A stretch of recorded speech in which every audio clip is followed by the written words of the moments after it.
The mercenaries Gesfrin and Erstota are here to assist with the inspection.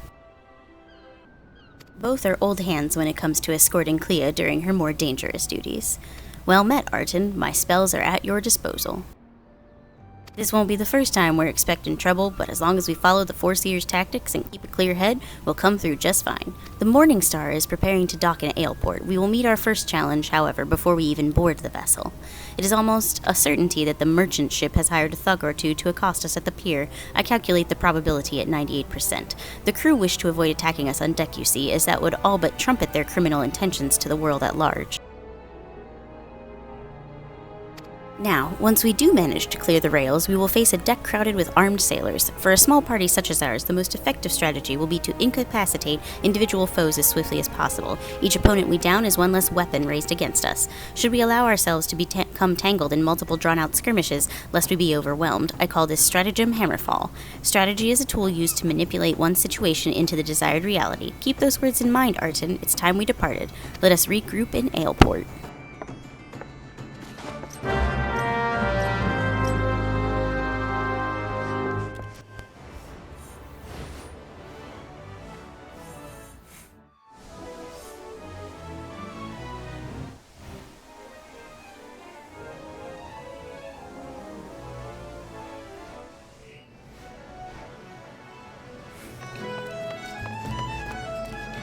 You have a missive for me from the Forge Master Hansa? I assume it pertains to the pending arrival of the materials I ordered.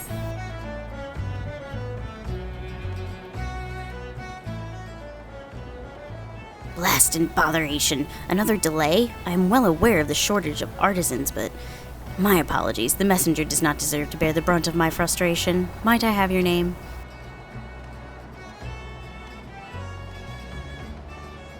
Arton, is it? Well, Arton, this proud maiden you see taking shape before you is the Victory. We may have lost the bulk of our ships that fateful day of the calamity, but starting with this beauty, we will restore the Maelstrom's fleet to its former glory. The Victory is more than a simple warship. Thus, we are striving to complete her construction as swiftly as possible, even going so far as to hire veteran shipwrights from outside the Thassalocracy. Yet even with such unprecedented measures, there are never enough hands to handle the abundance of tasks. Should you choose to linger at the docks for a time, there's no end of odd jobs for a hard-working adventurer.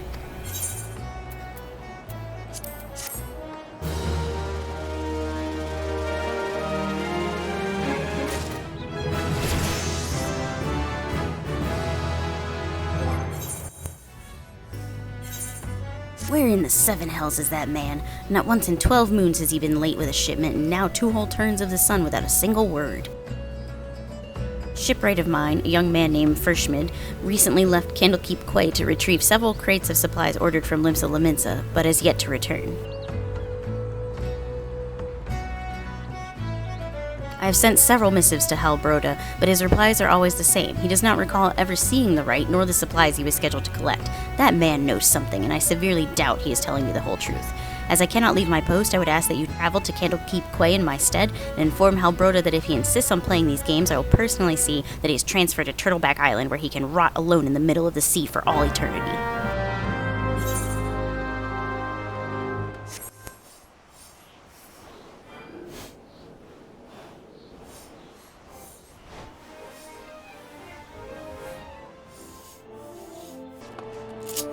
Does that self-righteous dog Aberton doubt that I've never told him anything less than the truth?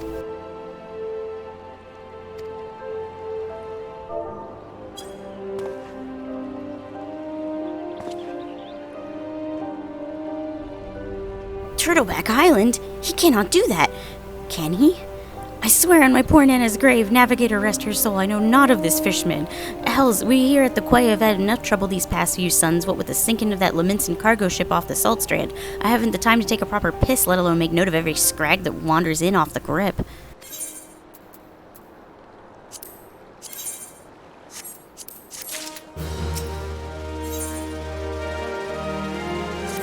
Now, the way I see it, if you have time to be standing here questioning my character, then you most certainly have the time to get that RC yours down to the Salt Strand and help us search for survivors of the wreck.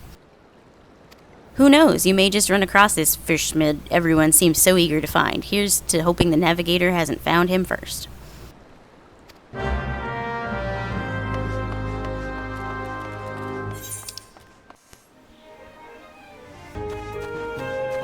Hi, I'm Frishmid.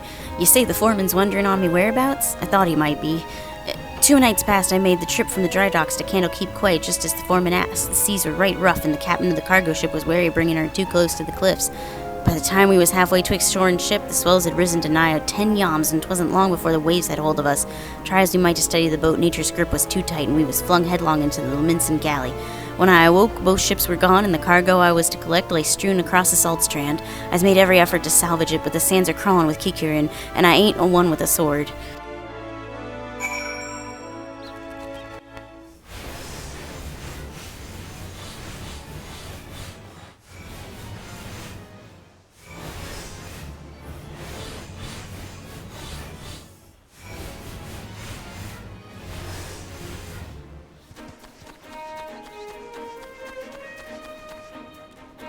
That night I was tossed into the sea like some dull rags, and it weren't long before the world round me faded to black as I slipped deeper into the abyss. But lo, the navigator wouldn't see me to the gates of the 7 Hells, and I woke to find myself washed ashore, and here as I been ever since, waiting for a chance to salvage me master's cargo.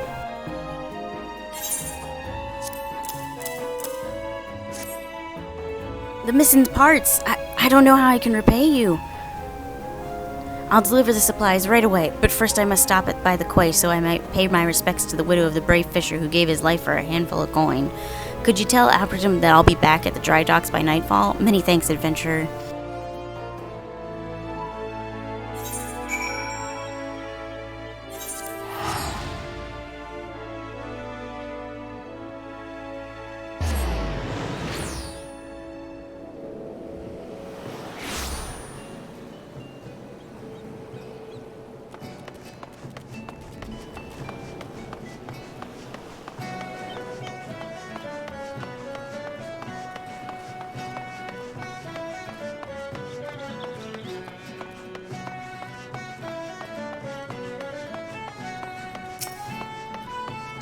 I'm relieved to hear that both Frishmid and the supplies are unharmed, though it's foolish for him to believe I would blame him for that which was obviously out of his hands. You see, there was no storm that day here, and the seas here adjacent the dry docks were as calm as a slumbering child. That leads me to believe that the trouble the ships encountered off Candlekeep Quay was less the natural sort, the sort which the Sahagin have been known to conjure.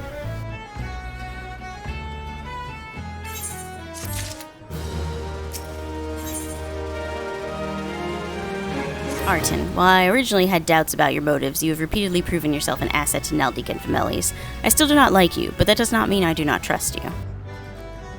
Grimota, head of the watch here at the dry docks, believes the pirates may be plotting an attack on the Victory, and she requires assistance investigating a group of unsavory individuals.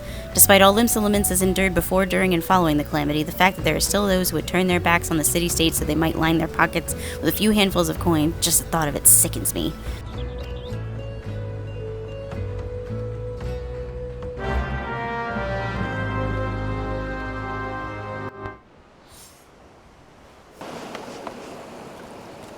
Yes, I had a feeling you would be the one Abram sent. Since you first arrived at the Moor Bay dry docks, I have had my men watch you. Oh, there's no need to get angry. I make it a point to keep an eye on all those new to the area. It's simply protocol. And you'll be pleased to know that nothing incriminating was found. You appear to be a model citizen. That and the foreman seem to think somewhat highly of you, which I must admit is quite shocking. That man doesn't even trust his own mother. Very well then. I assume Aprin informed you of what your task would entail. The pirates we believe are conspiring to raid the dry docks were last seen making camp near an ancient stone called the Mark of the Spinner. I would have you approach the men, posing as a lost adventurer, and see if you cannot somehow learn of their intentions. Kanago stationed at the rear gates can provide you with an exact location of the camp.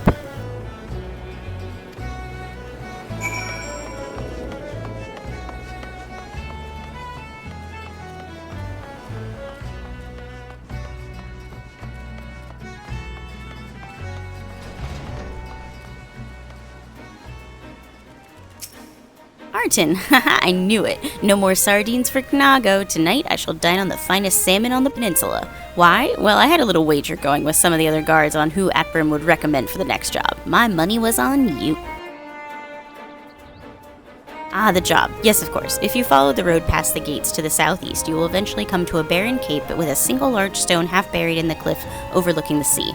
Followers of the 12 say it's a holy place dedicated to Nemead the Spinner. I'd be surprised if the pirates camped up there were aware of that, though.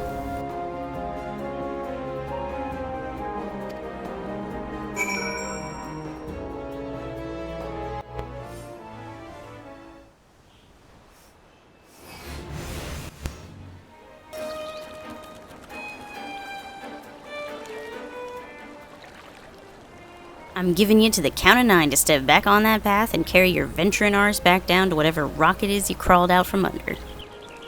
You see, I've assed up to my ears with your type, roaming the hills like they were yours to roam. It's getting to be that a man can't enjoy a mug of rum without some shite-breathing outlander running up asking which way to the local levee mate. 7 L's if I know. I'm a bloody pirate, goddamn.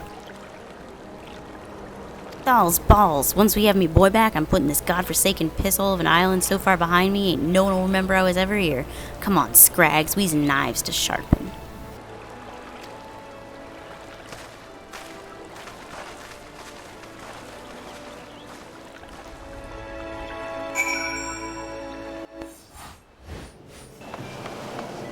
So the trespassers are indeed pirates, and they're indeed planning something.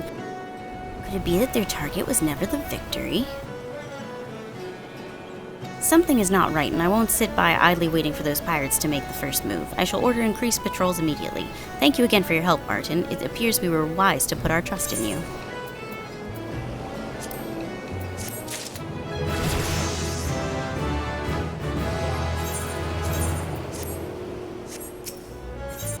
I am concerned, Arton. It appears that the pirates I had you investigate, they creep ever closer to the dry dock, so I must assume they mean to target the Victory herself. That ship is the symbol of everything Limsa Lominsa strives to become, and I will not allow those base scoundrels to lay a single finger upon her hull. We must apprehend them before they put their plans into motion, and you, Arton, are just the man to do it. Without your capable assistance, I fear the security of the dry docks cannot be guaranteed. Not moments ago, my guards submitted reports of suspicious activity in the area. Pray begin your efforts by listening to one of their accounts. It matters not whom you choose to speak with, but be sure to question either Urus at the front grate or Kanago at the rear. Any suspect saboteurs you encounter during the course of your investigation are to be interrogated. Report any and all findings directly to me.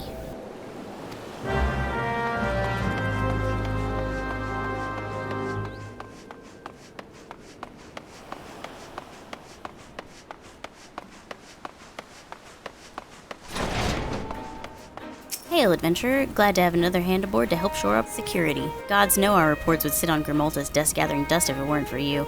Speaking of reports, though, I saw one of those mangy pirates lurking around the cliff near Empty Heart. I'd take a closer look before he has a chance to cover his tracks.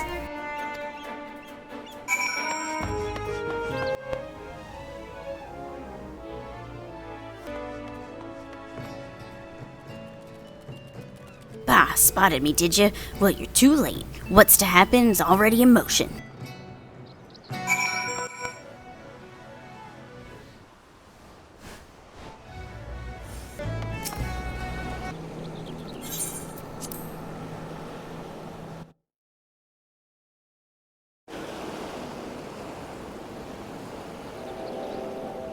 So, you found me one of those pirates, huh? I knew you were the right adventurer to ask for aid.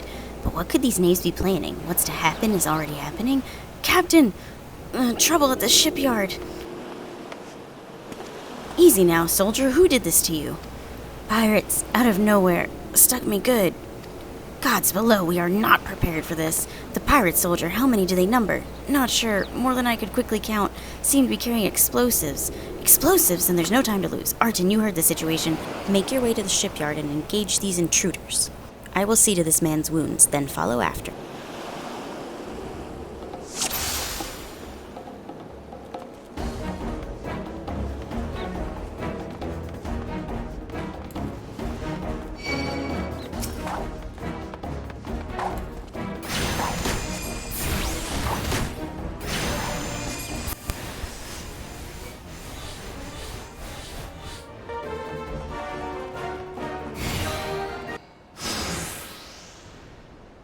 Gah, never reckoned it'd be this easy. Dad, what are you doing, you great bloody fool? Shut your trap, boy. This'll all be over soon. All that's left now is to blow this ugly pile of driftwood into splinters.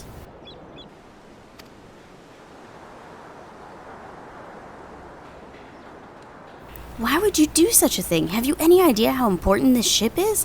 What it represents? Aye, and that's what makes it all the sweeter, whatever it takes to knock some sense into me treacherous, backstabbing son. Imagine a boy of mine giving up the pirate life to become a shipwright, and building a bleeding maelstrom vessel at that. What under Limlane's wide green ocean made you take up with these self-righteous shites? You're the one with no bloody sense, Dad, don't you see? The pirates had their glory days, but that era is over. I wondered why Abram never spoke of his father. I never would have thought. This ship's a symbol, all right, of everything what went wrong with the world, and I mean to shatter it into 100,000 pieces. Grimota, Arton, pray beat the tar out of this bloated sea slug.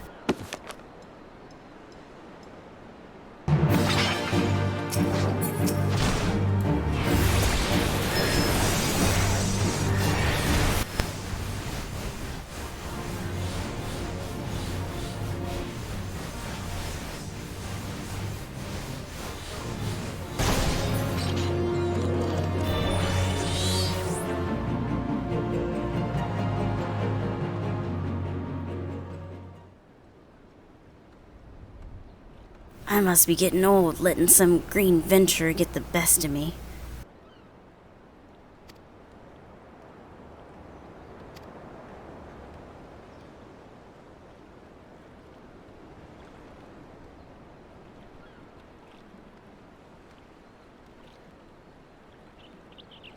That's one big bloody ship. Big and nasty looking. You made that, did you?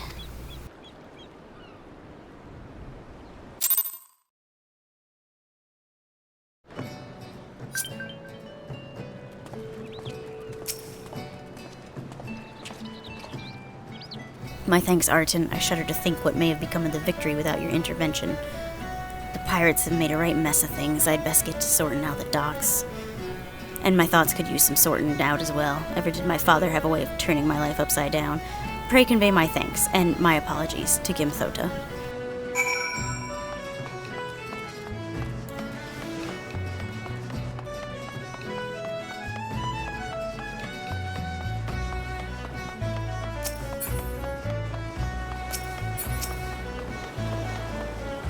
How fare you, Arton? I cannot begin to thank you for the role you played in preventing this madness. You defended more than a simple ship.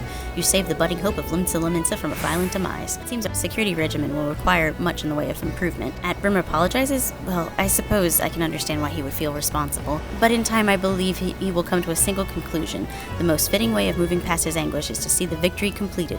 By the by, the pirates we defeated have been handed over to the Yellow Jackets. Rayner's men will be taking over the investigation. Before the Yellow Jackets moved in, however, we recovered a most unusual object. Should you have the time to spare, I would ask you another favor. Arton, in light of your role in recent events, there are few others to whom I would entrust this task. Since we last spoke, a curious missive has been discovered amongst the personal effects of Ashbin, the pirate behind the plot to sabotage the Victory. This missive was penned in the most unusual script, a script we believe to have been some manner of code. Needless to say, anything which a proven enemy of Limsa deems worthy of enciphering is like to be of great interest to the Maelstrom. Unfortunately, none among us can make any sense of the message. In cases such as this, I am told the Yellow Jackets are wont to turn to Batteron and his convenient connections. Thus, I would have you deliver this missive to the proprietor of the Drowning Wench, into his hand and no other. Understand?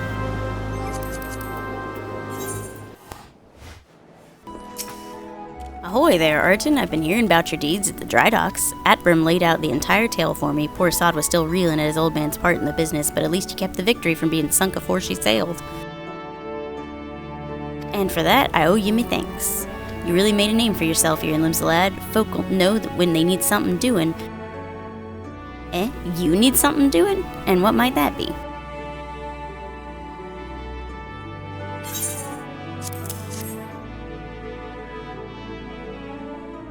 You want someone to read a message written funny letters for you? And Grimthota thought I might know a man as could? Well, let me see it then.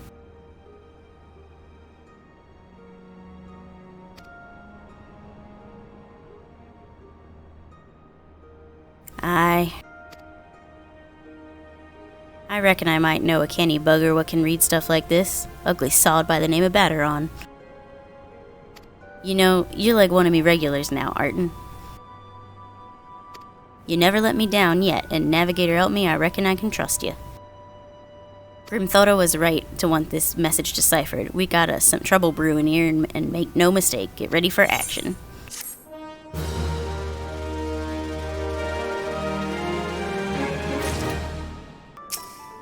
Good to have you aboard, lad. Now then, where to start?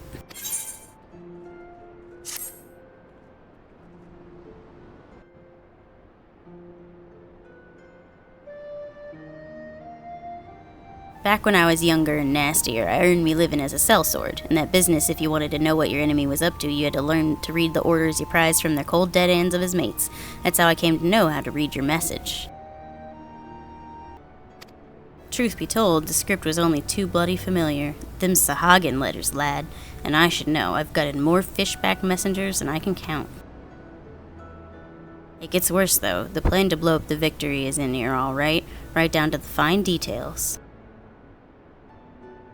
Looks like they meant to raise 8 kinds of hell in western Lanaska, then hit the Maelstrom's new flagship in the confusion. Point being, the attack on the Victory weren't the act of a few rebellious pirates, 'twas key part in some fishback plan. But if I'm reading this alright, the attack itself came much too early. I'll wager they panicked when they saw ya was onto them, rushed in to do the job, and buggered it up. Them tattoo-faced bastards, as they say, was paying Aprim's old man. They're with the Serpent Reavers, right? But none of their crew was there, were they? Did they have something better to do, or what? Seven L's, I got it all backwards. That mess at the Victory, that was meant to be the bloody distraction. The fishbacks ain't interested in the Maelstrom's baby. They're after men, just like they always been. They're sending their pirate lackeys after a civilian settlement. This bit about raising all hell in western Lanaska, that's where it'll be. Something tells me Swiftperch is about to get hit and hard.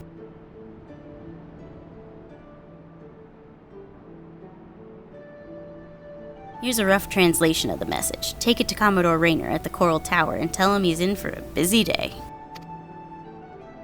Oh, and give him a hand, eh? You can be damn sure he'll need one.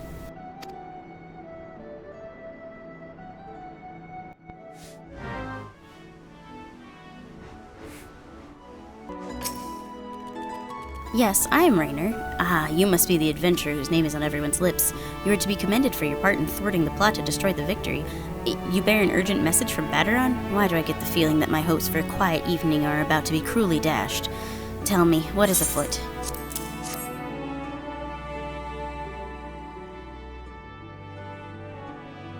An assault on Swiftperch? But we've seen nothing to suggest the Serpent Reavers are massing for an attack. Even so, it would be foolish to discount the possibility. Baderon is rarely wrong about such matters. I will marshal the Yellow Jackets for battle immediately. The only question is where to send them. While I concur with Baderon's assessment that the attack on the dry docks was intended as a diversion, Swiftperch is but one of several possible targets and... Commodore, sir! Report. It's the Sahagin, sir. They've mounted a large-scale assault on South Tidegate and threatened to overrun us. By the Navigator, it seems my decision has been made for me. Muster the troops and give the order to march. The Serpent Reavers are in league with the Sahagin, which means there's every chance that this assault on Tidegate may yet prove to be another feint. The fact remains, however, that we can ill afford to ignore it, and that leaves Swiftperch unguarded. It is at times like these that I wish the warriors of light yet walked among us, but wishes will avail us not. Isdrav, you must serve in their absence. Make for Swiftperch.